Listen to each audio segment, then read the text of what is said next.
All right, you have clicked or tapped onto Weather for Weather Geeks. It's the Valley's most in-depth weather forecast video. Another pretty nice day for us today, but we've got one day with winter chill in the forecast, and that would be tomorrow. On this date, though, back in 1983, we had anything but winter chill. We set the record high on today's date in 1983. It was 78.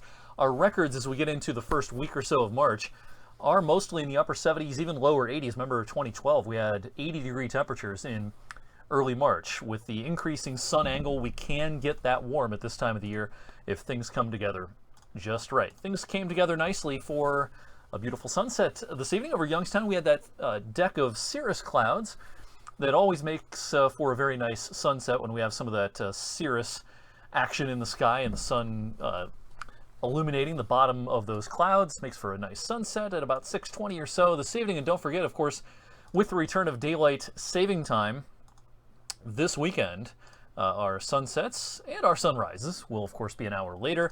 7:44, the new sunrise time Sunday morning. We'll see a sunset of 7:22 on Sunday evening. So a welcomed thing for most people who like the increased daylight in the evening. Those late sunrises don't last very long, so yes, it's going to be darker, a little bit longer in the mornings, but with the season progressing, those later sunrises don't last that long. Our sunrises will be before 7 o'clock again, before you know it. So the morning darkness will be fairly brief. All right, this is our next weather maker out across the Midwest this evening. It's producing a band of rain showers around Fort Wayne, Indianapolis, up towards Lansing. And this might produce a quick shower here. Overnight, most of us won't notice this. A sprinkle, a shower, maybe 1 or 2 in the morning. Maybe a couple of snowflakes trying to mix in north of I-80. No big deal. Now, as we get into the daylight hours tomorrow, I think the air column will be cold enough to support mostly snow showers, although some raindrops are going to try to mix in here and there as we go through the day tomorrow. So again, scattered snow showers tomorrow. All of this will be low impact. Melting on contact. The ground is warm. The air temperatures will be above freezing. But it's going to feel pretty cold. The wind will be blowing. And again, you're going to see some snowflakes flying here and there. Up in the primary snow belts east of Cleveland, up towards Erie. Some of the higher terrain up there, maybe someone tries to get a slushy half an inch or an inch or so worth of snow. But that's up in the primary snow belt around here, expecting really no impact. And our wind chills will be a story tomorrow, with wind chills in the 20s tomorrow morning, and wind chills probably no better than about freezing tomorrow afternoon. Now this, we could do a lot worse, and in the dead of winter this would be no big deal, but it's pretty mild right now, and it'll feel a little different tomorrow, that is for sure. And a cold start to the day Saturday. Also some clouds around at the very start of the day Saturday, but I think by the afternoon we're in much better shape as this high builds across. Boy, it should be a great sunset, final sunset in the 6 o'clock hour until the time change again later this year.